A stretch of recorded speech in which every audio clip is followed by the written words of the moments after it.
الحمد لله نحمده ونستعينه ونستغفره ونؤمن به ونتوكل عليه ونعوذ بالله من شرور أنفسنا ومن سيئات أعمالنا من يهده الله فلا مضل له ومن يضلله فلا هادي له ونشهد أن لا إله إلا الله وحده لا شريك له ونشهد أن سيدنا ومولانا محمدا عبده ورسوله صلى الله عليه وعلى آله وأصحابه وبارك وسلم تسليما كثيرا كثيرا. أما بعد فأعوذ بالله من الشيطان الرجيم. بسم الله الرحمن الرحيم. شهر رمضان الذي أنزل فيه القرآن هدى للناس وبينات من الهدى والفرقان. قال النبي صلى الله عليه وسلم قال الله تبارك وتعالى الصوم لي وأنا أجزي به أو كما قال النبي عليه الصلاة والسلام. رب اشرح لي صدري ويسر لي أمري واحلل عقدة من لساني يفقهوا قولي. معزز سامعین کرام، اللہ تبارک تعالیٰ نے دنیا میں جتنی بھی چیزوں کو پیدا فرمایا وہ دو چیزوں کا مجموعہ ہے. ایک اس کا جسم ہے اور دوسرے اس کی روح ہے. یہ دونوں چیزیں ملتی ہیں تو کوئی چیز بنتی ہے. پھول ہے تو پھول کا اپنا ایک جسم ہوتا ہے، اس کی پنکھڑیاں ہیں اور اس کی رنگت ہے، اور پھول کی روح اس کی خوشبو ہے. پھل ہے، ایک آم ہے، سیب ہے، تو اس کا ایک اپنا جسم ہوتا ہے اور اس کی رنگت ہوتی ہے اور اس کا ایک وزن ہوتا ہے. یہ تمام چیزیں اس کے جسم ہیں. اس کی روح، اس کی لذت ہے. پھل دیکھنے میں بہت خوبصورت ہو لیکن کھانے میں کڑوا ہو تو کوئی آدمی اس کی قیمت لگانے کے لیے تیار نہیں ہوگا. اسی طریقے سے اللہ تبارک تعالیٰ نے انسانوں کو ایک جسم دیا اور ایک روح دی، اور پوری دنیا والے جانتے ہیں کہ انسان کی قدر و قیمت روح کی وجہ سے ہے. انسان تو انسان، جانوروں کی قدر و قیمت بھی بغیر روح کے نہیں ہوتی. ایک تو ہے زندہ بکری جس کو ذبح کیا گیا شرعی طریقے سے، 100، 125، 150 تک اس کا گوشت فروخت ہوگا. اور ایک ہے کہ بکری مر گئی تو پوری بکری کی قیمت کوئی 100، 150 دے کر لینے کے لیے تیار نہیں. یہ الگ بات ہے، کوئی چمڑے کے خاطر لے لے تو دوسری بات ہے. انسان ہے، نوجوان ہے اور طاقتور ہے، مرا ہوا ہے، کوئی اس سے سودا نہیں کرتا کیونکہ اصل چیز جو روح ہے وہ ختم ہو چکی ہے. کوئی رشتہ کا معاملہ نہیں کرتا، کوئی خرید و فروخت نہیں کرتا، کوئی دکان اور مکان کا لین دین نہیں کرتا، اس لیے کہ روح ہی نہیں. آنکھیں موجود ہے، زبان موجود ہے، کان موجود ہیں، ہاتھ موجود ہے، پیر موجود ہے، لیکن روح نہ ہونے کی وجہ سے کوئی انسان اس سے کوئی معاملہ نہیں کرتا. دنیا میں بھی روح اصل ہے، قبر میں بھی روح اصل ہے، اور آخرت میں بھی روح اصل ہے. تینوں جگہ روح ہی کے ساتھ اللہ تبارک تعالیٰ معاملہ فرماتے ہیں.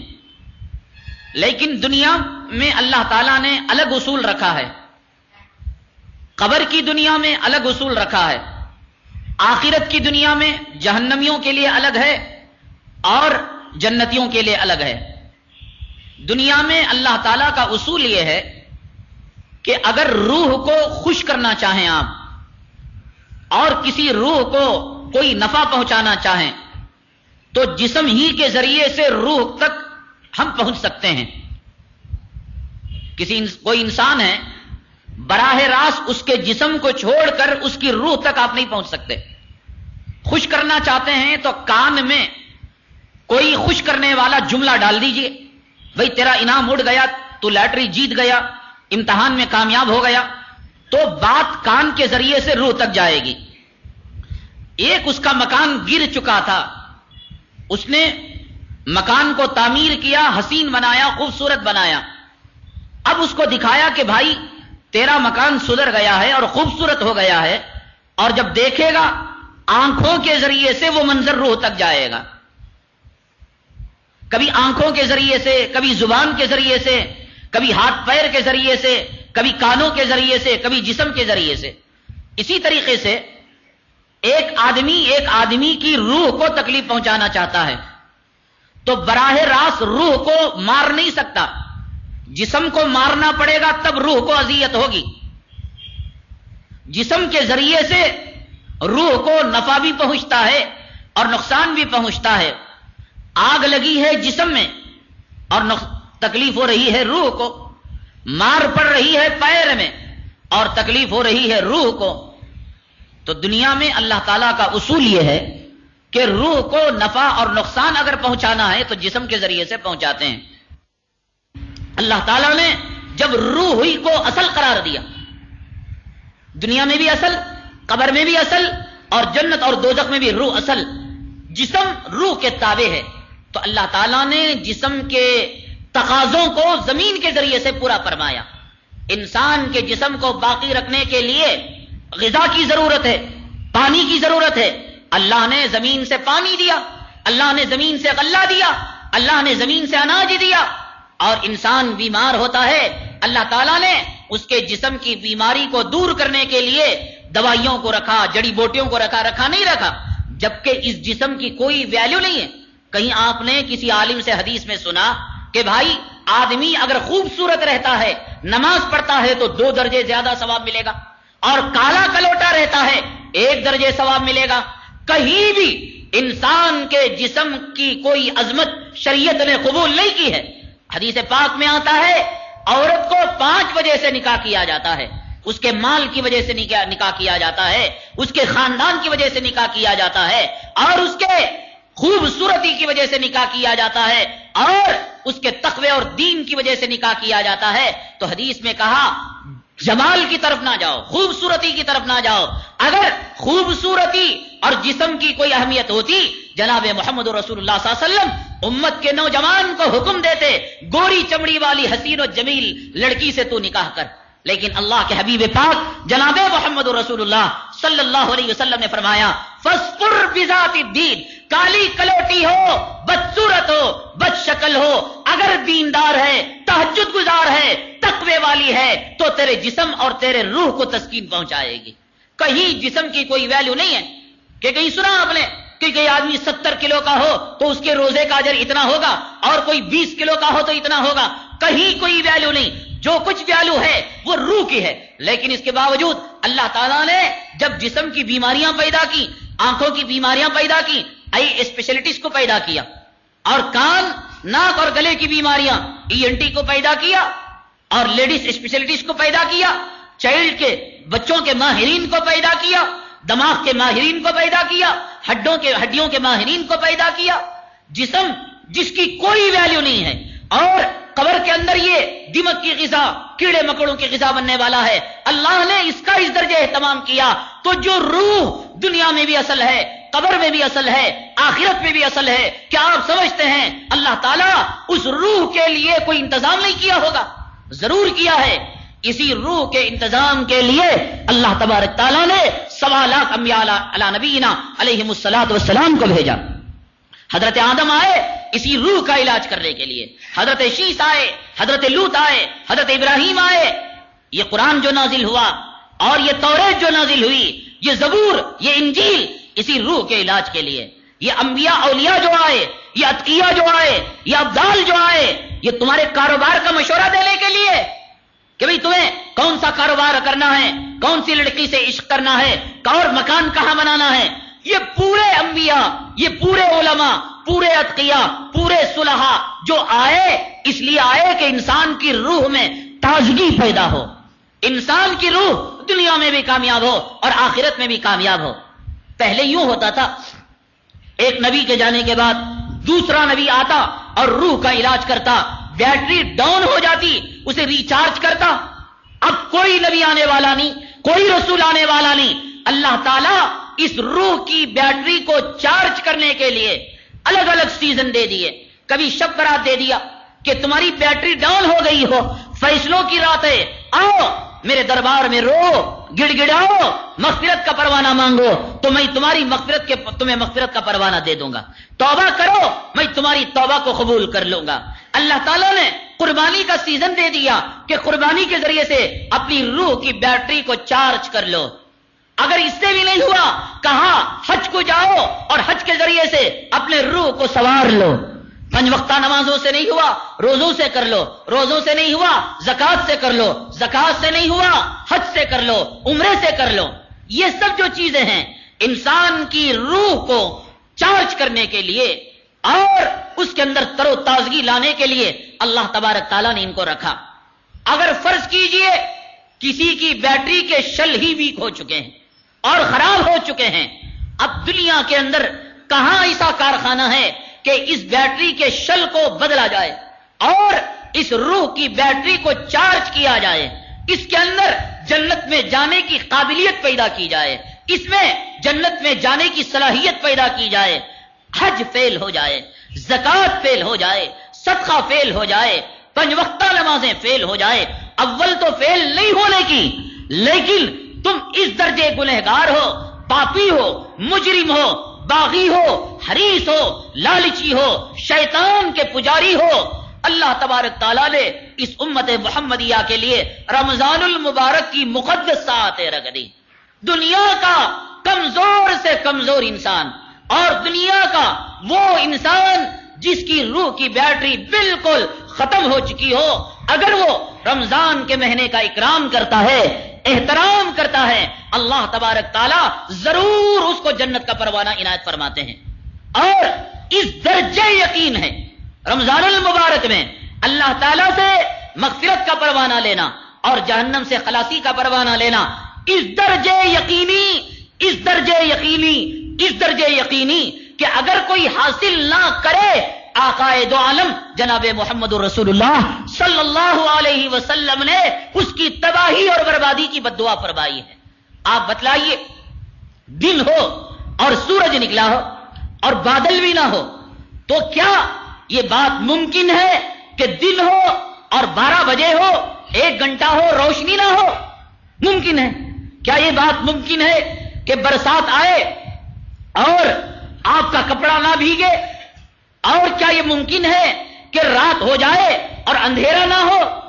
جس طریقے سے یہ ناممکن ہے کہ دن میں اجالا نہ ہو اور رات میں تاریکی نہ ہو، برسات میں آدمی نہ بھیگے، اسی طریقے سے یہ بھی بات ناممکن ہے کہ مسلمان رمضان کے 3 اشرے پائے، رحمت کا اشرا، مغفرت کا اشرا اور جہنم سے خلاصی کا اشرا، اور پھر اللہ سے اپنے جنت کی ٹکٹ کو نہ لے. یہ ناممکن ہے. اسی وجہ سے آقا نے فرمایا تباہ ہو جائے، برباد ہو جائے وہ مسلمان جس نے رمضان کا مہینہ پایا اور اللہ تعالیٰ سے اپنی مغفرت کا پروانہ حاصل نہ کیا.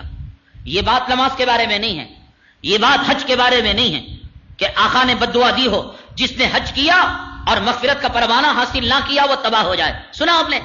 اور جس نے نماز پڑھی اور مغفرت کا پروانہ حاصل نہ کیا وہ تباہ ہو جائے. یہ الگ بات ہے، نماز پر مغفرت کے وعدے ہیں، یہ الگ بات ہے، حج پر مغفرت کے وعدے ہیں. لیکن جس درجے یقینی طور پر روزہ اور مغفرت اور روزہ اور رحمت اور روزہ اور جہنم سے خلاصی کا پروانہ ملے ہوئے ہیں، دنیا کی کوئی عابد کی عبادت اس درجے ملے ہوئے نہیں. تب آقا نے بددعا دی کہ جس نے رمضان کا مہینہ پایا اور اللہ سے مغفرت کا پروانہ حاصل نہ کیا وہ تباہ ہو جائے، برباد ہو جائے. اگر تیرے گناہ زیادہ ہیں، رمضان کا پہلا عشرہ آیا، اللہ کی رحمت کو نہ لے سکا تو ٹھیک ہے، پہلے 10 دن گزر گئے، مغفرت تو لے لے. اور زیادہ گناہ ہیں، رحمت سے معاف نہیں ہوئے اور مغفرت کے عشرے سے معاف نہیں ہوئے تو اب تیسرا عشرہ آتا ہے جہنم سے خلاصی کا عشرہ.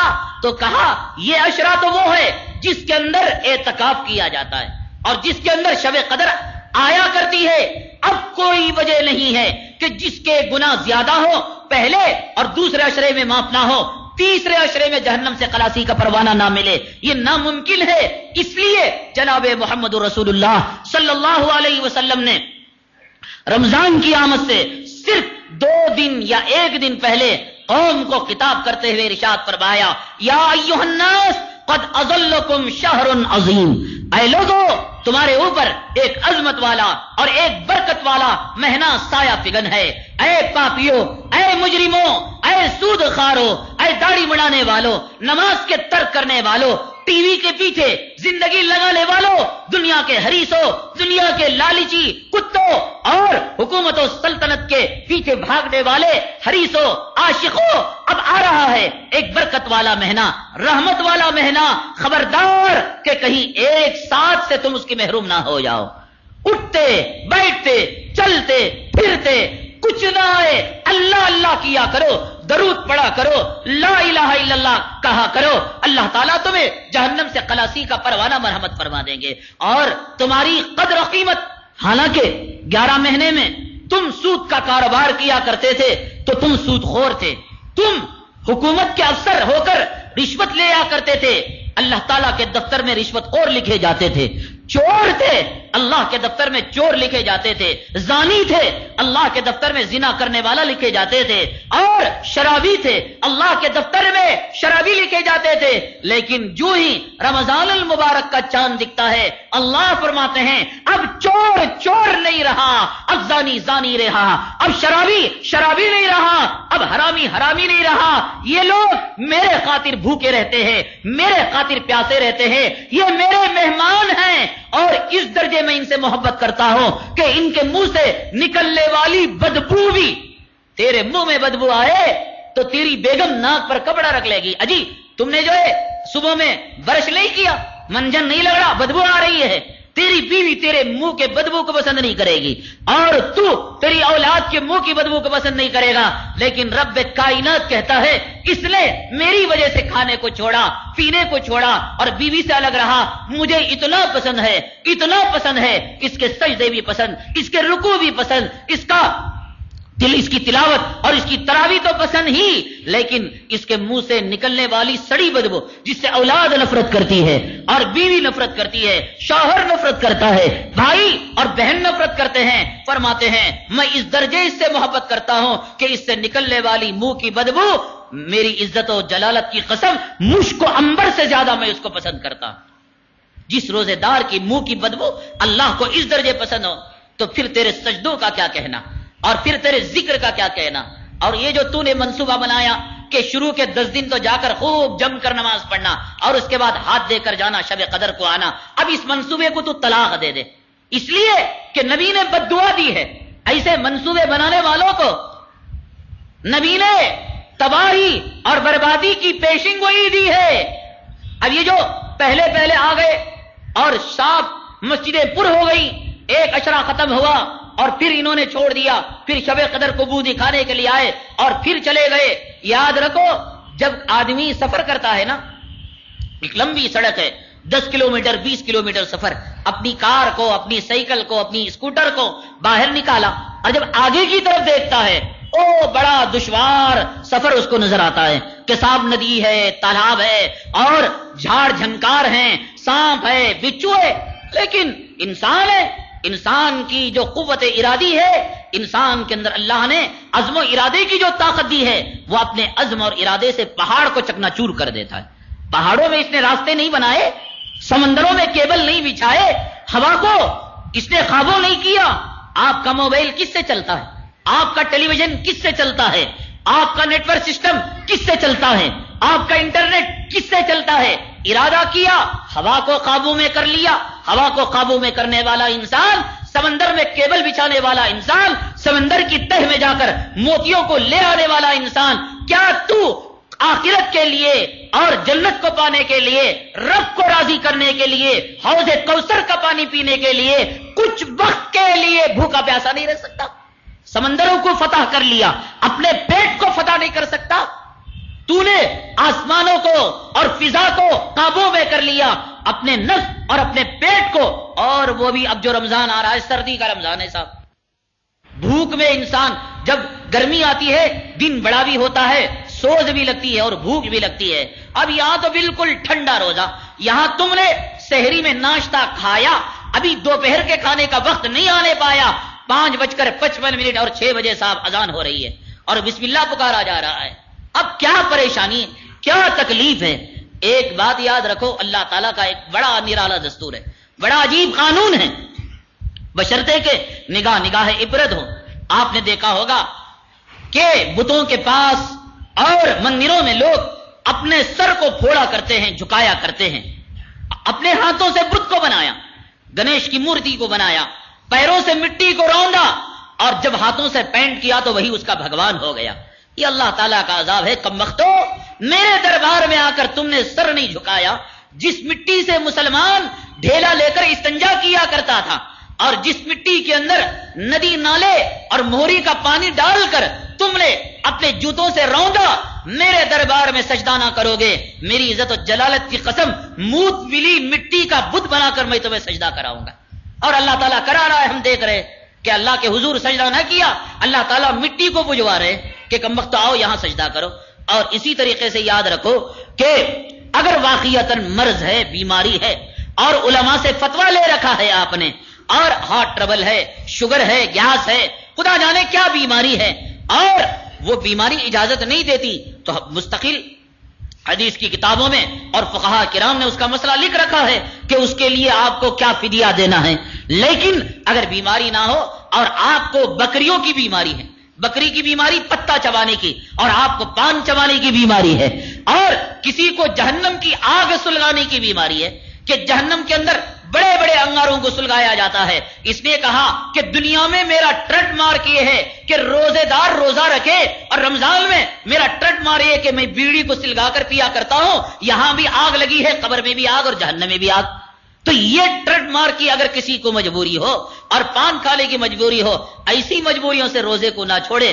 حدیث پاک میں آتا ہے اور مسلم شریف کی روایت ہے، اللہ نے تجھے مال دے رکھا ہے، اللہ نے تجھے اناج دے رکھا ہے، اللہ نے تجھے دولت دے رکھی ہے، اللہ نے غلہ اور اناج دے رکھا ہے، روپیہ پیسہ دے رکھا ہے۔ حضرات صحابہ کرام کے زمانے میں اتنی غربت اور اتنی افلاس کہ جس کی کوئی حد و انتہا نہیں۔ ایک مرتبہ ایک تو روزہ اور عرب کا روزہ، تیرے بنگلور کا دسمبر کا نومبر کا روزہ نہیں ہے، اور پھر وہ روزہ نہیں کہ سحری کے اندر یہ سوچ کر کھایا جا رہا ہے کہ صاحب مجھے دن بھر بھوکا رہنا ہے، 2 روٹی کھانے والا 4 کھا کر ریزر کر رہا ہے، اور افطاری میں جا کر میں نے دن بھر بھوکا رہا، 2 سموسے کھانے والا 10 کھا رہا ہے، اور یہاں مغرب کی جماعت بھی چھوٹ رہی ہے، نماز بھی چھوٹ رہی ہے۔ یہ تیرے جیسا روزہ نہیں، یہ وہ روزہ تھا کہ صحابہ کرام سنت سمجھ کر کچھ کھا لیا کرتے تھے۔ حضرت شاہ عبد الرحیم صاحب رائے پوری رحمت اللہ علیہ، یہ جو ڈکاشن جسے تو کہتا ہے عرق، یہ 2 چھوٹی چھوٹی پیالیاں سحر کے اندر پی لیا کرتے تھے۔ تو آپ کے مریدین کہتے حضرت آپ کمزور ہو جائیں گے، فرماتے یہ بھی نہ پیتا، لیکن سحر کے اندر کچھ کھانا پینا سنت ہے، سنت کی ادائیگی کے لیے پی رہا ہوں، ورنہ میرا جی تو یہ چاہتا ہے پورے 30 دن اور 30 رات اللہ کی رضا کے لیے اور جناب محمد رسول اللہ صلی اللہ علیہ وسلم کی خوشنودی کے لیے میں بھوکا رہ جاؤں اور پیاسا رہ جاؤں۔ یہ اللہ تعالیٰ مجاہدہ اس لیے کرواتے ہیں کہ جب جہاد کی ضرورت پڑ جائے، اللہ کے راستے میں نکلنے کی ضرورت پڑ جائے، اب وہاں کہاں تو آرڈر دیتا پڑے گا، بھائی جو ہے مرغ مسلم کا، بریانی کا، خورمے کا اور تندوری چکن کا کہاں آرڈر دے گا؟ یہ طالبان کو پوچھو، اللہ کے راستے میں جہاد کر رہے ہیں، لوگ سمجھتے ہیں وہ لوگ آدمیوں کے بھوکے ہیں، میں لیٹ کا کام کرنے والا، میری اماں نے مجھے دھتکار دیا، میرے باپ نے مجھے چھوڑ دیا، میری بیوی مجھ سے محبت نہیں کرتی، میں تاکر طالبان میں شامل ہو جاؤں گا؟ نہیں صاحب، وہاں آپ کو ٹریننگ دی جائے گی، 8 دن تک مسلسل بغیر کھائے پیے بھوکے رہنے کی، پہاڑوں میں رہنا پڑے گا، مجاہدہ کرنا پڑے گا، وہاں ٹفن تیار، گرم گرم چاول اور گرم گرم آپ کو سالن نہیں آئے گا، پتے کھانے پڑیں گے وقت پر، پانی پینا پڑے گا، اور تہجدیں پڑھنی پڑیں گی، روزانہ 10-20 پارے اللہ کے کلام کو ختم کرنا پڑے گا۔ آج تجھے تراویح میں کلام ختم نہیں ہوتا، پہاڑوں کی گفاؤں میں، چٹیل میدانوں میں پتوں کو کھا کر، پانی کو پی کر صحابہ کرام اور شعیب ابی طالب کی سنت کو زندہ کر کر یہ طالبان کے مجاہدین اللہ کے راستے میں جہاد کر رہے ہیں، تب جا کر اللہ کی مدد آ رہی ہے، تب جا کر اللہ تعالیٰ کی نصرت آ رہی ہے۔ کل ہم نے مبلغ دارالعلوم دیوبند سے بڑی عجیب و غریب بات سنی۔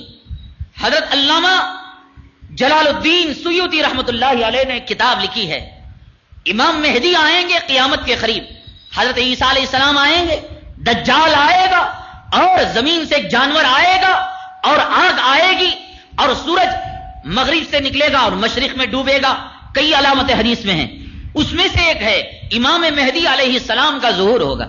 یہ چند پٹن کے اندر جو مہدیویہ فرقہ ہے یہ یہی تو کہتا ہے کہ مہدی آ چکے ہیں اور آ کر چلے بھی گئے، اب وہ اس کا جانشین اور خلیفہ اور اسسٹنٹ بنا کر اس کی بات کو وہ مانا کرتا ہے۔ لیکن اہل سنت والجماعت کا عقیدہ یہ ہے ابھی تک امام مہدی نہیں آئے۔ امام مہدی کے آثار کیا ہیں؟ امام مہدی کیسے ہوں گے؟ امام مہدی کہاں سے نکلیں گے؟ علامہ جلال الدین سیوطی رحمۃ اللہ علیہ نے ایک رسالہ لکھا ہے حضرت امام مہدی کے آثار کے بارے میں اور ان کی شناخت کے بارے میں۔ تو حضرت نے لکھا امام مہدی جب دنیا میں آئیں گے، افغانستان کے اندر طالبان نام کی قوم ہوگی، وہ امام مہدی کی مدد کرے گی، امام مہدی کے ساتھ مل کر قوموں کے ساتھ جہاد کرے گی۔ جب حدیث کے اندر یہ بات ہے کہ امام مہدی کو کون ساتھ دیں گے؟ یہ لشکر والے، مارکیٹ والے، کمارپیٹ والے، مرکز والے اور یہ دیوبندی بریلوی، تو اس کے اندر کہا کہ طالبان جماعت۔ یہ کس نے کہا؟ حدیث میں کہا، اور جناب محمد رسول اللہ صلی اللہ علیہ وسلم نے۔ اب اگر امام مہدی آئیں اور طالبان نہ رہے، حدیث جھوٹی ہو جائے گی۔ اب اس حدیث کو سچا کرنے کے لیے اللہ تعالیٰ طالبان کو فنا ہونے سے بچائیں گے۔ امریکہ اپنے جیسی 100 طاقتوں کے ساتھ الغار کرے، چونکہ حدیث کے اندر پیشن گوئی ہے کہ اللہ تعالیٰ اس قوم کے ذریعے سے امام مہدی کی تائید فرمائیں گے، امام مہدی کی نصرت فرمائیں گے، تو اللہ تعالیٰ اس قوم کا بیڑا کامیاب کریں گے دنیا میں، اور اس قوم کو کسی اور قوم سے تباہ اور برباد نہیں کریں گے۔ کیوں؟ امام مہدی کی اس قوم کو مدد کرنا ہے۔ اور جناب محمد رسول اللہ صلی اللہ علیہ وسلم کا جبہ مبارکہ، میں نے آپ کو پہلے بھی بتلایا کہ قندار کے اندر جب طاعون اور پلیگ آ گیا تو ملا محمد عمر صاحب لے گئے اور ہوا میں لہرایا، اور جس کے ہوا لگی اللہ نے اسے صحت و شفا عنایت فرما دی۔ تاریخ کے حوالے سے لکھا ہے کہ وہ جس صندوق کے اندر اس رسول کریم صلی اللہ علیہ وسلم کے جبہ مبارک کو رکھا ہوا تھا، کوئی بادشاہ اگر چھوتا ظالم ہوتا وہ صندوق نہ کھلتا۔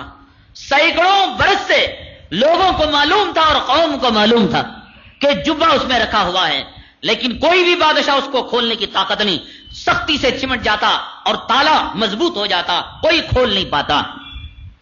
برسوں اور سینکڑوں سالوں کے بعد اللہ تبارک تعالیٰ نے دنیا کے اندر ایک عادل، انصاف پسند اور اسلامی حکمراں ملا محمد عمر کو پیدا کیا۔ ملا محمد عمر نے جب اس صندوق کو ہاتھ لگایا، اللہ تعالیٰ نے اس کو کھول دیا اور دنیا والوں کو بتایا کہ ملا محمد عمر کی حکومت نجی اسلامی حکومت ہے۔ تبھی تو رسول اللہ صلی اللہ علیہ وسلم کے جبہ مبارک کا صندوق اللہ نے آپ کے ہاتھوں سے کھلوا دیا۔ خواتین و حضرات، ایمان اور روح کی تازگی کے لیے ہمارے یہاں تشریف لائیے۔ ہمارا پتہ مینار الیکٹرانکس پاور ہاؤس کے سامنے، Kalyan road, Bhiwandi, Maharashtra, India. Mobile number 9823250416 9823250416۔ Proprietor Mohammad Yakub Khan Azmi. Mujahida, آپ روزے سے اللہ تعالیٰ سال میں ایک مرتبہ 30 روزے رکھوا کر اللہ تعالیٰ یہ مجاہدہ کرواتے ہیں۔ ہماری بڑی خوش قسمتی ہے، ہم نے اللہ کو کوئی اپلیکیشن دیا تھا کہ یا اللہ معمولی ٹرین میں سیٹ پانے کے لیے، برتھ حاصل کرنے کے لیے مہینوں پہلے ریزرویشن لینا پڑتا ہے اور پیسہ آپ کو زیادہ دینا پڑتا ہے۔ رمضان میں اللہ کی رحمت کا پروانہ لینے، مغفرت کا پروانہ لینے، جہنم سے خلاصی کا پروانہ لینے آپ نے کوئی اپلیکیشن تو نہیں دیا تھا؟ کتنے لوگ ہیں کہ جو شب برات کے اندر جن کے فیصلے کر دیے گئے کہ جنہوں نے شب برات کی رات کو تو دیکھا، جنہوں نے شعبان کی 25 تاریخ کو دیکھا، جنہوں نے رمضان کی چاند رات کو دیکھا، لیکن اللہ نے کہا کہ تیرے مقدر میں رمضان کا روزہ نہیں، ملک الموت آئے اور روح قبض کر کے لے کر چلے گئے۔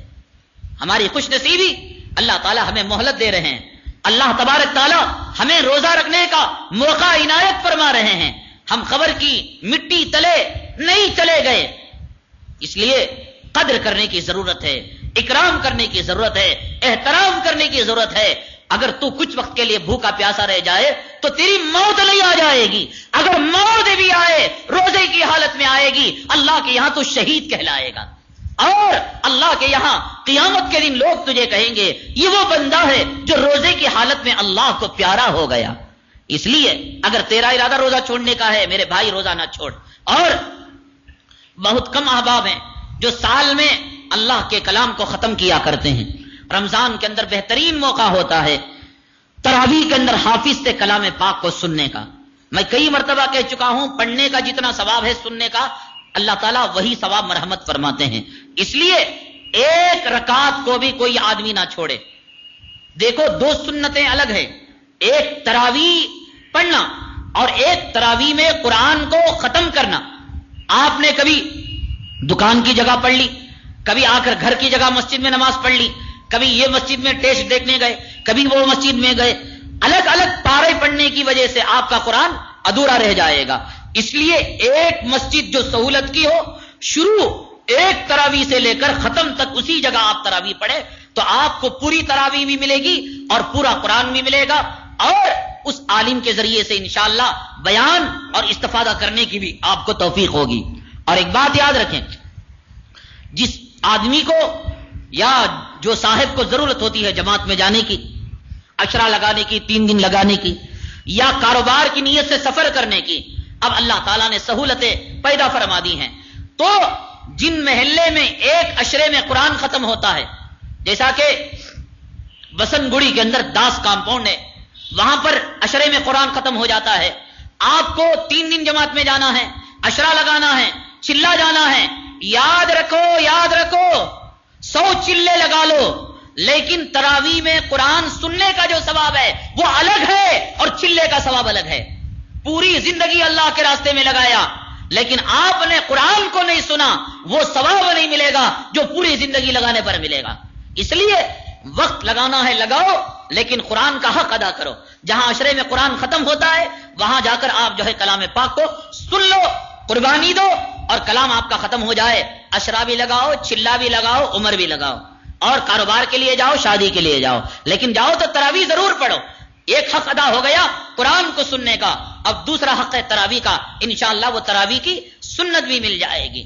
اور اسی طریقے سے عورتوں کے لیے بھی تراویح ہے، یہ نہ سمجھیں کہ صاحب ان کے لیے نہیں ہے، اب وہ افضل تو ہے گھروں میں پڑھنا کہ گھروں کے اندر ان کو جو سورتیں یاد ہوں ان سورتوں کے ساتھ وہ 20 رکعت چھوٹی موٹی جیسی ان سے ہو سکیں وہ پڑھ لیا کریں اور وتر پڑھ لیا کریں، تو انشاءاللہ اللہ تعالیٰ ان کو بھی جو ہے ثواب مرحمت فرما دیں گے۔ یہ مختصر موقع ہے، مختصر پریڈ ہے یہ آنے والے رمضان کا، جو پہاڑ کی طرح دکھ رہا ہے، لیکن جب گزر جاتا ہے اور مڑ کر آدمی پیچھے کی طرف دیکھتا ہے معلوم ہوتا ہے کہ میں نے کچھ بھی نہیں کیا۔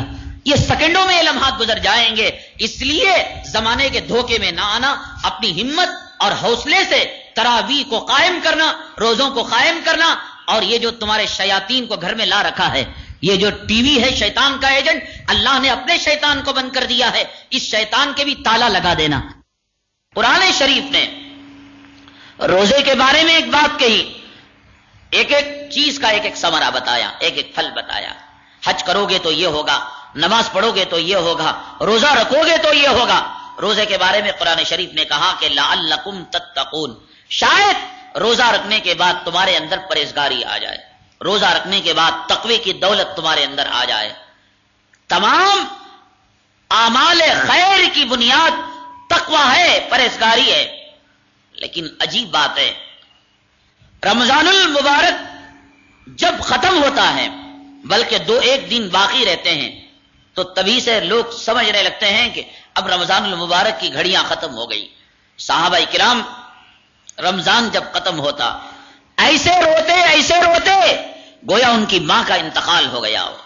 یہاں تو لوگ ہیں کہ رمضان کے جانے کا انتظار کرتے ہیں، ہر دن کیلنڈر دیکھتے ہیں، آج 27واں روزہ ابھی 3 باقی ہے، 28واں روزہ ابھی 2 باقی ہے، 29واں روزہ ابھی 1 باقی ہے، اور چاند دکھ گیا تو اچھا، اب کپڑے پہننے کی جلدی ہے، اب عمدہ غذائیں کھانے کی جلدی ہے. جو صحابہ کرام رمضان کا حق جنہوں نے ادا کیا، رمضان المبارک کے جانے پر جو رویا کرتے تھے، انہوں نے تو کبھی عید نہیں منائی. آج یہ روزہ خور اور یہ رمضان کے آنے کے بعد داڑھی منڈانے والی قوم، رمضان کے آنے کے بعد ٹی وی دیکھنے والی قوم، رمضان کے آنے کے بعد جانوروں کی طرح سڑکوں میں گھومتے رہے لیکن تراویح میں نہ آ سکی یہ قوم، سب سے پہلے بازاروں میں جائے گی اور کپڑے خریدنے کی فکر، عمدہ سے عمدہ اور بہترین سے بہترین قسم کے کھانے کی فکر ان کو لگی ہوئی. کوئی روپیہ نہیں، کوئی پیسہ نہیں، تو سامان کو گروی رکھ کر، بھیک مانگ کر، قرض لے کر، مسجدوں میں اعلان کروا کر بھلے سے یہ کپڑے پہنیں گے، بھیک لیں گے لیکن کپڑے ضرور پہنیں گے. روایتوں میں آتا ہے ایک عید الفطر کے موقع پر سیدنا علی کرم اللہ وجہہ اپنے گھر کے اندر بھوسی، جو گیہوں کا بھوسا ہوتا ہے، اس بھوسے کو پانی میں ملا کر کھا رہے تھے. تو کچھ صحابہ نے اس منظر کو دیکھ لیا، کہا کہ اے علی، آپ امیر المومنین ہیں، آپ مسلمانوں کے خلیفہ ہیں، اور یہ غذا عید کے دن آپ کی ہے. پورے مدینے میں اور پورے عرب میں لوگ عمدہ غذائیں کھا رہے ہیں، عمدہ کپڑے پہن رہے ہیں، آپ امیر المؤمنین اور خلیفۃ المسلمین ہونے کے باوجود بھوسی کو پانی میں ملا کر کھا رہے ہیں ستو کی طرح، کیا بات ہے؟ حضرت علی کرم اللہ وجہہ نے فرمایا، کوئی عید کرتا ہو تو عید کرے، کوئی کپڑا پہنتا ہو تو پہنے، کوئی سیر و تفریح کو جاتا ہو تو جائے، اور کوئی خوشیاں مناتا ہو تو منائے، لیکن علی خدا کی قسم اس وقت تک عید نہیں کرے گا جب تک کہ اسے یہ یقین نہ ہو جائے کہ دنیا میں اس کی جو روح قبض ہوئی ہے وہ حالت اسلام میں اس کی جان یہاں سے نکلی ہے. کوئی مسلمان اس وقت تک خوشی نہیں منا سکتا. مجھے یہ بتلائیے کہ پیر کے دن عید ہونے والی ہے، سمجھیے، پیر کو اگر فرض کیجئے کہ 30 روزے ملتے ہیں تو پیر کو عید ہوگی. اللہ کرے ہمیں 30 روزے مل جائیں، اللہ کرے رمضان کی اور 24 گھنٹوں کی ساعتیں ہمیں میسر اور نصیب ہو جائیں. سمجھ گئے؟ اگر پیر کو عید نہ ہو اور کوئی آدمی کا مقدمہ ہو عدالت کے اندر سپریم کورٹ میں، اور مقدمہ قتل کا ہو، اس کے اندر اس بات کا امکان ہو کہ پھانسی بھی دے دی جا سکتی ہے یا عمر قید کی بھی سزا ہو سکتی ہے، منگل کو جانا ہو عدالت میں سپریم کورٹ میں، مجھے بتلائیے کہ یہ آدمی کیا عید کر پائے گا؟ یہ آدمی کی بریانی کھائے گا؟ کیا اس کی عورت عید کرے گی؟ کیا اس کے بچے عید کریں گے؟ اور جب اس سے کہا جائے گا تو کہے گا بھائی ہماری کاہے کی عید، ہمیں تو عدالت میں جانا ہے، پھانسی کے پھندے میں لٹکنا ہے اور سلاخوں کے پیچھے زندگی گزارنا ہے، ہماری کوئی عید؟ مجھے یہ بتلاؤ عید کے کرنے والوں اور ختم کو، رمضان کو الوداع کرنے والوں، طلاق دینے والوں، کہ کیا تمہیں یقین ہے کہ تمہاری روح اگر قبض ہوگی حالت ایمان اور حالت اسلام میں قبض ہوگی؟ کیا تمہیں یقین ہے کہ قبر کے اندر سانپ اور بچھو نہیں آئیں گے؟ کیا تمہیں یقین ہے کہ قبر کے اندر جنت کی کھڑکی کو کھول دیا جائے گا؟ کیا تمہیں یقین ہے کہ میدان محشر میں عرش کا سایہ ملے گا؟ خدا کی قسم، مسلمان کی عید اس دن ہے جب ملک الموت روح قبض کرنے آئے تو کلمہ پڑھتے ہوئے اس کی جان نکل جائے، اس سے پہلے اس کی کوئی عید ہی نہیں ہے. مسلمان کی عید اس وقت ہے جب یہ قبر میں جائے، منکر پوچھے، نکیر پوچھے تیرا رب کون ہے، یہ جواب دے دے کہ میرا رب اللہ ہے، دولت، دھن، حکومت اور سلطنت نہیں ہے. منکر نکیر کا جواب قبر میں جب دے دے تو مسلمان کی عید ہے. اور جس دن قبر میں جنت کی کھڑکی کھل جائے وہ دن مسلمان کے عید کا دن ہے. اور جس وقت عرش میں قیامت کے دن کوئی سایہ نہیں ہوگا، رب کائنات عرش کا سایہ دے دیں، اس دن مسلمان کے لیے عید کا دن ہے. جب آدمی ایک ایک قطرہ اور گھونٹ گھونٹ پانی کے لیے ترسے گا، آقا بلائیں، کہیں آجا میرے پیارے امتی، لے میرے ہاتھ سے حوض کوثر کا پانی پی لے. جس دن یہ امتی اور یہ مسلمان آقا کے ہاتھوں حوض کوثر کا پانی پیے گا وہ دن اس کا عید کا دن ہے. پل صراط پر جب آدمی گزرتا ہے، حدیث میں آتا ہے کوئی 10 قدم پر گر جائے گا، کوئی آدھے راستے میں گر جائے گا، کوئی جنت کو پاتے پاتے گر جائے گا، دروازہ قریب ہے اور کٹ کر جہنم کے اندر گر گیا، اور پھر تو دنیا میں کپڑے پہنے گا، موج مستی کرے گا۔ جس دن مسلمان پل صراط پر بجلی کی طرح پار ہو جاتا ہے اور جنت میں چلا جاتا ہے، وہ دن اس کا عید کا دن ہے۔ اسی لیے صحابہ کرام کوئی خاص اہتمام نہیں کیا کرتے تھے۔ آج دنیا میں جو فتنے پیدا ہو گئے ہیں، آج دنیا کے اندر جو نئی نئی بدعتیں اور قباحتیں پیدا ہو گئی ہیں، ان میں سے ایک عید کا فتنہ بھی ہے۔ عید اصل میں عبادت ہے۔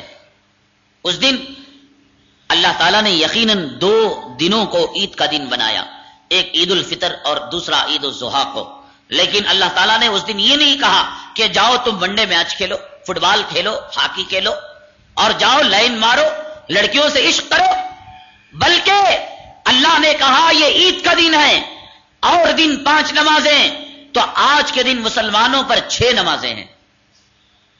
عید کا دن موج مستی کا نہیں، عبادت میں زیادتی کا دن ہے۔ عید کا دن انسان اپنی قبر اور اپنی موت کو یاد کرنے کا دن ہے۔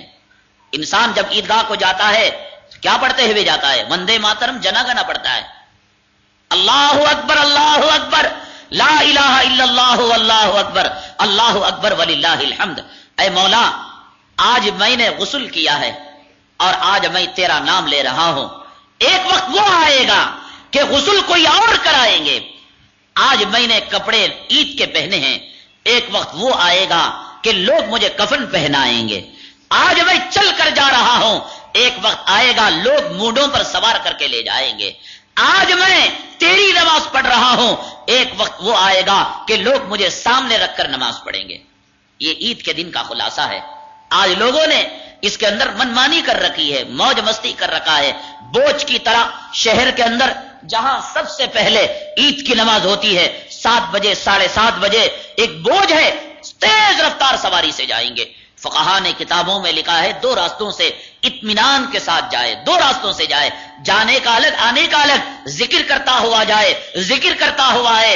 حدیث پاک میں آتا ہے اللہ تعالیٰ فرشتے سے کہتے ہیں فرشتوں دیکھو یہ بندے کہاں جا رہے ہیں، تو فرشتے عرض کرتے ہیں باری تعالیٰ آپ بہتر جانتے ہیں۔ فرشتوں کو جواب معلوم، اللہ تعالیٰ فرماتے ہیں انہوں نے میرے خاطر جو ہے روزے رکھے، بھوکے تھے، پیاسے تھے، آج یہ میرے دربار میں حمد و ثنا اور میری کبریائی کو بیان کرنے آ رہے ہیں۔ فرشتوں یہ بتاؤ کہ مزدور کا بدلہ کیا ہے؟ فرشتے عرض کرتے ہیں کہ اس کی مزدوری پوری دی جائے۔ اللہ تعالیٰ فرماتے ہیں 1 مہینے تک انہوں نے میری مزدوری کی ہے۔ فرشتوں تم گواہ رہو، عیدگاہ سے اپنے گھر لوٹنے سے پہلے میں ان کو اتنا معصوم کر دوں گا گویا ان کی ماؤں نے انہیں آج ہی کا دن جنم دیا۔ عید کا دن عبادت کا دن ہے میرے بھائی، عید کا دن گناہوں کی معافی طلب کرنے کا دن ہے۔ عید کا دن ایک نماز اللہ نے بڑھا دی۔ ابھی میں آپ کے سامنے جمعہ کی نماز پڑھاؤں، کتنے تکبیرات ہیں؟ اللہ اکبر، قرات شروع ہو گئی، لیکن کہا بندو آج عید کا دن ہے، میری تکبیر زیادہ کرو، 6 زائد تکبیریں کہو، اللہ اکبر اللہ اکبر اللہ اکبر اللہ اکبر، 6 زائد تکبیریں کہو، اس لیے کہ آج تمہاری بڑائی کرنا، میری بڑائی کرنا مجھے بہت پسند آتا ہے۔ اس عبادت کے دن کو من موجی کا ذریعہ بنا دیا۔ 1 مہینے تک جو عبادتیں کی، ایک دن میں پوری عبادتوں کو، جیسے کوئی آدمی شیش محل تیار کرتا ہے، تاج محل جو تیار ہوا 22 سال سے زیادہ عرصے میں تیار ہوا، 20,000 مزدور لگے، 22 سال تک تاج محل کو کام کیا انہوں نے، مزدوری کی، لیکن اگر اسے برباد کرنا ہو ایک بام نیچے رکھ دو، پرخچے اڑ جائیں گے 1 منٹ کے اندر۔ تو کسی چیز کو تعمیر کرنے میں تکلیف ہوتی ہے۔ آپ نے 1 مہینے تک جنت کا جو محل بنایا، عید کے ایک دن عورتوں سے مسافہ ہو رہا ہے، عورتوں سے گلے ملے جا رہی ہیں، غیر محرم عورتوں سے، اور پھر باسی بریانی لے کر پورے سنیما ہالوں میں ہاؤس فل کا بورڈ لگا ہوا ہے، پورے پارکوں میں۔ یہ پارک کے واچ مین تنگ آ گئے ہیں کہ ان کا عید کا دن کیوں آتا ہے کہ بچے، عورتیں، مرد یہ تمام کے تمام ناپاک کر کے چلے جاتے ہیں۔ اور جاؤ تالابوں کے پاس اور جاؤ ندیوں کے پاس، نوجوان کھڑا ہوا ہے تنگ اور چست لباس پہنے ہوئے، وہ عورت، وہ ماں، وہ بہن جس نے اعتکاف کیا ہوا تھا، جس نے رمضان کے 30 روزے رکھے ہوئے تھے، جس کی ایک تراویح نہیں چھوٹی ہوئی تھی، لنگی ایک نوجوان مرد کے سامنے غسل کرتی ہوئی مل رہی ہے، اپنی ایک ادا سے رمضان المبارک کی 30 دن کی عبادتوں کو وہ طلاق دے رہی ہے۔ 100 سال کا شوہر 3 مرتبہ ایک سانس میں طلاق دے، طلاق طلاق طلاق تو طلاق ہو جاتی ہے۔ تو اس طریقے سے 1 مہینے کی عبادتوں کو عید کے نام پر آج مسلمان تباہ کرنے پر تلا ہوا ہے، برباد کرنے پر تلا ہوا ہے۔ حج ایک عبادت تھی، اسے لوگوں نے ٹور اینڈ ٹریول بنا لیا۔ قربانی عبادت تھی، لوگوں نے کہا کہ کرسمس کے موقع پر یا یہ کہ عیسائیوں کے تہوار کے موقع پر وہ چربی کا بکرا کھاتے ہیں تو ہم عمدہ گوشت بقرعید میں کھائیں گے۔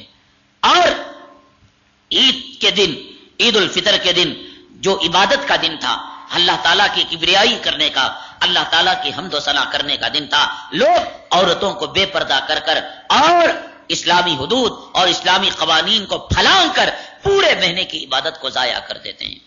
اللہ تعالیٰ نے کہا رمضان کے مہینے میں جو تمہیں نعمت ملی ہے وہ تقوی کی نعمت ملی ہے۔ تقوی جانتے ہیں کیا ہے آپ؟ تقوی ایسی چیز ہے، آدمی اگر اس پر چلے تو دنیا کے اندر بھی خوشحال زندگی گزارے اور اس کی آخرت بھی کامیاب ہو جائے۔ بزرگان دین نے کتابوں میں ایک واقعہ لکھا ہے کہ ایک بزرگ ایک ندی میں پانی نہانے کے لیے گئے، روزے کی حالت میں تھے، جب پانی نہا کر نکلے تو سیب کی طرح ایک پھل انہیں ملا، سیب سمجھ لیجئے کہ سیب ملا، تو اس کو انہوں نے اٹھا لیا اور افطاری کے لیے رکھ لیا۔ ایک سیب کی کیا حیثیت کہ ایک ندی میں بہ کر جا رہا ہو، ایک آدمی کیا اٹھا کر نہیں کھا سکتا؟ کھا سکتا ہے، لیکن اٹھا لیا۔ افطاری کے وقت زبردست بھوک لگی تھی، اللہ کا نام لے کر افطار تو کر لیا۔ دل ملامت کرنے لگا، اپنے آپ کو بڑے اللہ کا ولی سمجھتے ہو اور بزرگ سمجھتے ہو، اور تم نے سیب کو کھا لیا اور مالک سے اجازت نہیں لی۔ تو دل نے ملامت کیا، تو ندی جہاں سے بہ رہی تھی اور جہاں سے نکل رہی تھی، کئی دن اور کئی رات سفر کرنے کے بعد آخر کار ایک کھیت کو انہوں نے، ایک باغ کو انہوں نے فائنڈ آؤٹ کر لیا، پا لیا کہ اس باغ سے یہ ندی نکلتی ہے۔ تو چنانچہ جب باغ کے اندر گئے تو واقعتاً اسی پھل کے درخت وہاں پر لگے ہوئے تھے اور جھاڑ لگے ہوئے تھے۔ تو ایک بوڑھا نظر آیا، کہا کہ السلام علیکم۔ وعلیکم السلام، بھائی کیا بات ہے؟ کہا ایک بہت بڑی خطا ہو گئی اور غلطی ہو گئی، وہ یہ کہ تمہارے باغ کے پھل کو میں نے کھا لیا اور تمہاری اجازت نہیں لی۔ اس بوڑھے نے کہا یہ بڑے تعجب کی بات ہے کہ میں 70 سال سے اس باغ کی غلامی کر رہا ہوں اور آج تک میں نے پھل نہیں کھایا، تمہاری ہمت کیسے ہوئی؟ میں مالک نہیں، میں غلام ہوں۔ مالک کہاں رہتا ہے؟ کہا اتنی دور، اتنے علاقے میں۔ قیامت کے حساب و کتاب کے معاملے میں انسان دنیا کا حساب کا کتاب کا چکتا کر لے، یہ بہت اچھا ہے، اگرچہ کہ اس کے لیے بہت بڑی قربانی دینی پڑے۔ تو چنانچہ سفر کرتے ہوئے گئے گئے گئے گئے گئے آخر کار ایک صاحب مل گئے، وہ مالک تھے اس کھیت کے اور اس باغ کے۔ کہا السلام علیکم۔ وعلیکم السلام، بھائی کہاں سے آئے؟ ہم اتنی دور سے آئے، کیسے آنا ہوا؟ کہا کہ بات اصل میں یہ ہے کہ میں نے سنا کہ آپ اس باغ کے مالک ہیں، بھول سے میں نے اس کے پھل کو کھا لیا، اللہ کے لیے مجھے معاف کر دیجئے، جو چاہے آپ کریں کہیں، میں اس کی غلامی اور اس کا تاوان بھرنے کے لیے تیار ہوں، لیکن اس سیب کو آپ معاف فرما دیجئے۔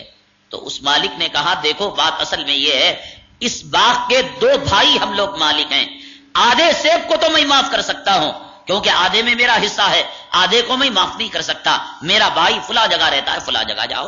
اب آدھا سیب اور باقی تھا، سفر کرتے ہوئے گئے اور جا کر پھر وہ بھائی سے ملاقات ہوئی تو اس سے کہا کہ بھائی مسئلہ یہ ہے کہ آدھا سیب معاف ہو چکا ہے، فلاں فلاں ہو چکا ہے، کیا آپ معاف کریں گے؟ ہرگز معاف نہیں کریں گے جب تک کہ آپ میری اندھی، بدصورت اور لنگڑی اور لولی لڑکی سے تم نکاح نہیں کر لیتے۔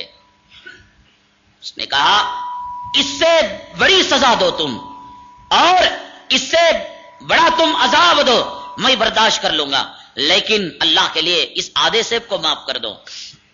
تو اس کے بعد انہوں نے 1000 درہم اٹھا کر دیے، اس میں سے جو چاہے تم رکھ لینا اور جو چاہے اپنی بیوی کے مہر کے طور پر دے دینا۔ تو چنانچہ کچھ رقم رکھ لی انہوں نے اور کچھ رقم انہوں نے لڑکی کے باپ کو یعنی باغ کا جو مالک تھا اس کو دے دی۔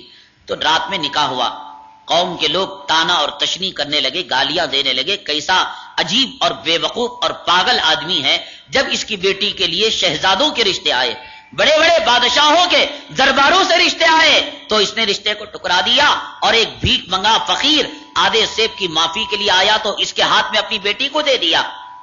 تو جب اس سے پوچھا گیا تو اس نے کہا میں ایسے ہی پرہیزگار آدمی کے تلاش میں تھا. نکاح ہوا، رخصتی ہوئی، اور جب کمرے کے اندر دلہن گئی تو جو دیکھا دلہن کو نہ اندھی ہے، نہ لولی ہے، نہ لنگڑی ہے، اور اس کا چہرہ چوندوی کے چاند سے زیادہ روشن ہے. تو کہا اپنے خسر سے بھی تم نے یہ کیا مذاق کیا ہے؟ کہا بات اصل میں یہ ہے میں نے اندھی اس کو اس لیے کہا کہ جب سے ہوش سنبھالا ہے آج تک غیر محرم کو اس نے نہیں دیکھا، اور میں نے لنگڑی اس لیے کہا جب سے یہ ہوشہ ہوئی ہے آج تک گناہ کے کام کی طرف اس کا قدم نہیں اٹھا ہے، اور لولی میں نے اس لیے کہا کہ آج تک غلط اور معصیت کی طرف اس کا ہاتھ نہیں بڑھا ہے. تو چنانچہ میں نے یہ سوچا اتنی پرہیزگار لڑکی ہو اور بھلا دنیا میں کوئی اس سے بڑا پرہیزگار لڑکا ہمیں مل سکتا ہے، یہ سوچ کر سیب کے معاف کرانے کے بہانے میں نے اس کا نکاح تمہارے ساتھ کر دیا. تو تقوی کے نتیجے میں آدمی جب تقوی پیدا ہوتا ہے تو ایک سیب کی معافی کے لیے مہینوں وہ مشقت کرتا ہے، محنت کرتا ہے، اور گناہ سے بچنے کی کوشش کرتا ہے. قرآن نے تو کہا کہ بھئی تم روزہ رکھو گے تو تقوی ملے گا. یہاں کیسا لخوہ ملا کہ آدمی پارک کو جا رہا ہے، آدمی سنیما گھر جا رہا ہے، لڑکیاں عشق لڑا رہی ہیں، لڑکے گور گور کر دیکھ رہے ہیں، غیر محرم عورتیں ندیوں نالوں میں نہا رہی ہیں. یہ تقوی نہیں، یہ لقوہ ہے. اس لیے ہماری گزارش ہے کہ آپ مہینہ بھر کی عبادت کو ایک لمحے میں ضائع نہ کریں. کسی عمارت کو گرانا آسان ہے، یہ جنت کی عمارت کو آپ نے تعمیر کیا ہے، اس کو ایک دم نہ گرائیے. اس عمارت کو مرنے کے بعد تک کے لیے باقی رکھیے تاکہ مرنے کے بعد کوئی ٹھکانہ نہ ملے تو یہ ٹھکانہ آپ کے لیے ہو جائے. اللہ تعالیٰ سے دعا ہے اللہ تبارک تعالیٰ ہمارے روزوں کو قبول فرمائیں، رمضان کی عبادتوں کو قبول فرمائیں، اور قیامت تک اس کے اجر و ثواب کو جاری اور باقی رکھے. آمین واخر دعوانا الحمدللہ رب العالمین. بسم اللہ الرحمن الرحیم. القارعۃ ما القارعۃ وما لشکری زبان اردو سے والہانہ محبت